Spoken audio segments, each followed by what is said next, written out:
Hello Dollhouse fans, it's Karma here with once again a very late recap of season 1 episode 10 of Dollhouse called Haunted.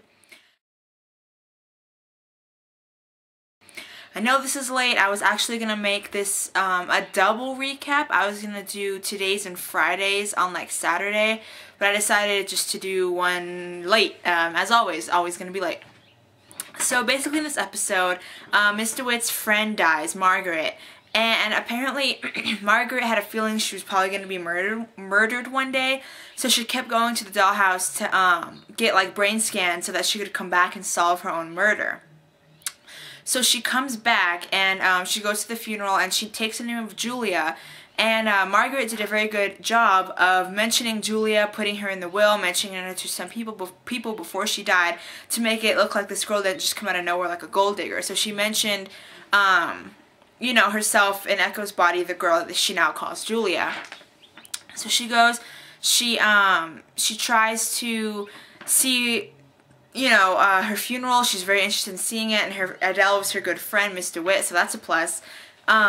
She interviews like her brother who came down, her kids, she talks to them, and basically she finds out that people perceived her in a very different way than she perceived herself. They kind of talk trash about her, and they don't know it's her, they think it's just a friend, so it's kind of awkward for her. It's like, what did people really think of her? Now she knows. Let's see, also Topher asks Boyd, who's now like the head of security, if he can have an active, or someone who's been not active for a while, to do some tests and whatnot. And he does, and it's funny because Topher actually gets Sierra and he imprints her to be like his friend. So they play video games and they eat snacks together and whatnot. And it's really cute, and it just proves the point of the series that everybody gets lonely, and even Topher needs a friend every now and then. So that was a very cute scene, and we find out later that Mr. Witt actually lets him do this once a year because even he gets lonely. Melly and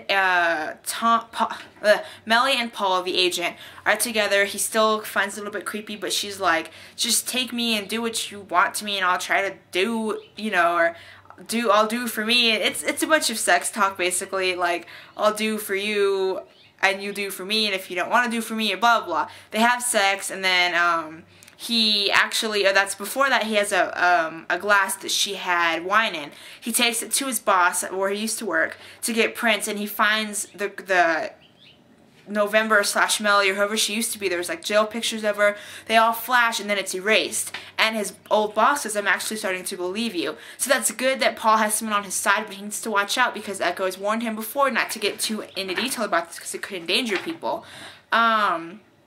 Let's see. So, also, I'm totally getting lost here. Oh, Boyd sends Victor as an imprint of like a horse, a horse guy, because what's her face? Too many names this time. Margaret, who's in Echo's body, left her husband the horses, and she was a big horse fan, and so Victor's there as an imprint of a horse profession person to figure that out.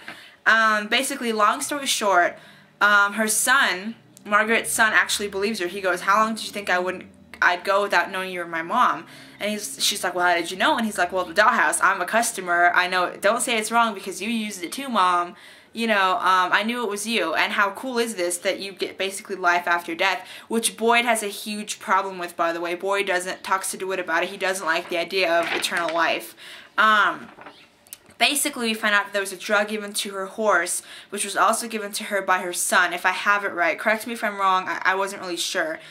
Basically, he's the one who killed her, and there's this big fight scene between her husband and the son, and then she's like, call an ambulance, blah, blah, and the police. So basically, it was her son, and the really cute thing is she gets to rewrite her will in her own handwriting, and she dates it beforehand, saying that she knew it was her son. She dated it before she died, or the day that she died, or around the day that she died, and she rewrote the will, and basically got to say what she had learned, getting to talk to like her brother and her husband and her daughter, and rewrote the will accordingly. So that was a really cute thing. I liked it. And then, you know, she gets sent back. She goes back to the dollhouse and gets wiped.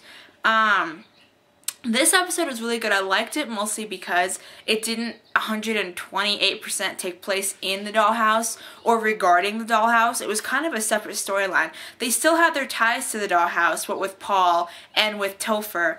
But it was really cool that it was an episode out. It was more like a mystery. It was an episode very much outside of the dollhouse, and that was really interesting to me. I liked it. Next week, Friday, looks really good. I'm not going to give anything away because I have a feeling about something, but I'm not going to say it until Friday. But just watch who is playing the guy Paul thinks created the dollhouse. Look at him. And people who should know what I'm talking about. Go flash back towards the trailer and tell me if I'm wrong. If you don't understand what I'm saying, then nothing's changed because people don't understand what I'm saying anyway. But that's it. I am going to try my best to get Friday's recap up on time, if not Friday, Saturday, because this is ridiculous doing it a week later, and I'm sorry. And I'm also going to be doing season finale recaps. You can check out my Heroes one. I'm going to put the annotation here, so check those out, because I'm going to start doing season finale stuff. So that's it for this Dollhouse. Comment, rate, subscribe, and I will try to get this next recap up on time. So I will see you soon.